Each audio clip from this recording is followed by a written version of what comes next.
चलिए दोस्तों शुरू करते हैं without wasting a time. In the last lab, we have seen that how to configure BGP pair RR with the different cluster ID. We have also seen that with the while we are using the different cluster ID, both the RR will keeping the two copy of this customer prefix.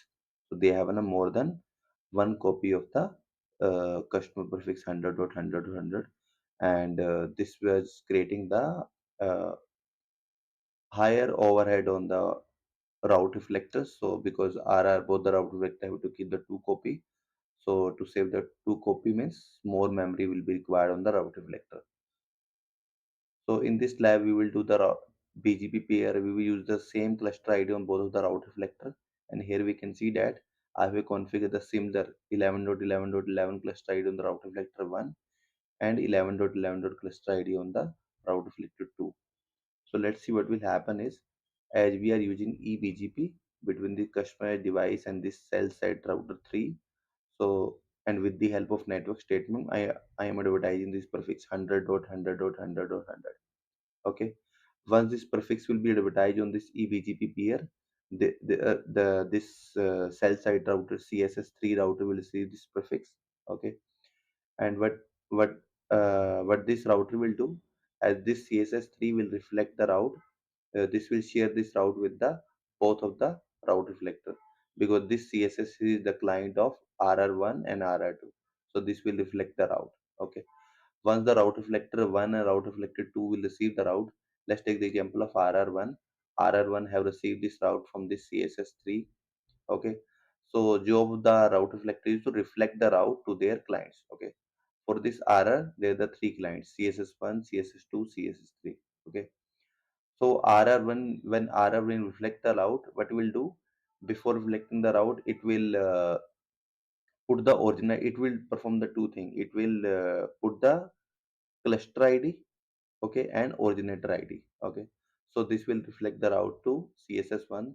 CSS will check, this is CSS will check the originator ID. Okay, originator ID will be the 3.3.3.3, because prefix is originated from this router. Okay. And cluster ID will be the 11.11.11, and this will accept the route. Okay. Similar way, RR will send the route to CSS2 also, and CSS2 also will see originator ID 3.3, so this will accept the route. Okay. And similar way, when RR1 reflect this route to the CSS3, okay, a route will issue to CSS3, it will check originator ID is 3.3, which is matching with CSS3 originator ID, so this will discard the route. Okay. So on the CSS3, we will see the only one entry of the route, which will be coming from the this eBGP peering from the CE device. Same way, CSS1 and CSS2 will receive the route from the route reflector 2 also. Okay. But in the back to back, like we have a back to back peering also between the route reflector 1 and route reflector 2. So when route reflector 1, let's suppose again we are taking the example of here, let's see the update from here, from route reflector 1. When this route reflector will reflect this route to the route reflector 2, so again, RR have to do the two thing. It will put the originator ID and cluster ID. So originator ID will be 3.3.3.3, and cluster ID will be his own cluster ID 11.11.11. So when this prefix will reach to the RR2, RR will see, oh, this is the cluster ID matching with my cluster ID. So this will discard the route. Here you can see I have taken the debug from this route reflector 1. Okay, here we can see that route reflected in same cluster reflected update from 22 is dropped. Okay, so this is the region. In the when we using the same pair of cluster ID on the RR, we have an only single copy of the route. Here you can see I have checked the show BGP 100. So we have an only path 1 is available, and that is from the originator itself, which is advertised by the router 3.3.3.3, which is the CSS3. Similar way, here you can see I have taken the out from the RR2 also.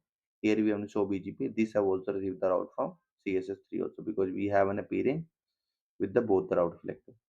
And while we check the route table for the 100 or 100 on the CSS, any CSS we can check. Okay, CSS1 and CSS2. So I'm checking this output on the CSS1. We have a two copy. We have a two routes. One is from 11.11 means route reflector 1.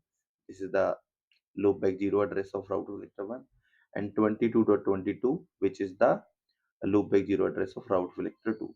while on the CSS3 there will be only one entry, that is from the EBGP, because this will reject the route from the route reflector to do the same originator ID, because when this will receive the route from route reflector 1 and route reflector 2, so this will found O1 originator ID in the routes. So here we are on the route reflector 2.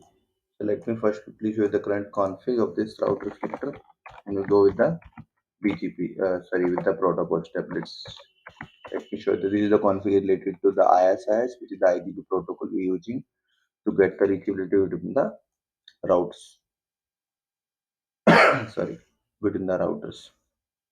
And let me quickly show you the configuration regarding to the BGP.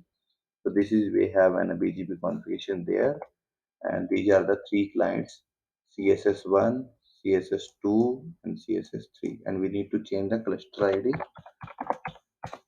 Let's do that.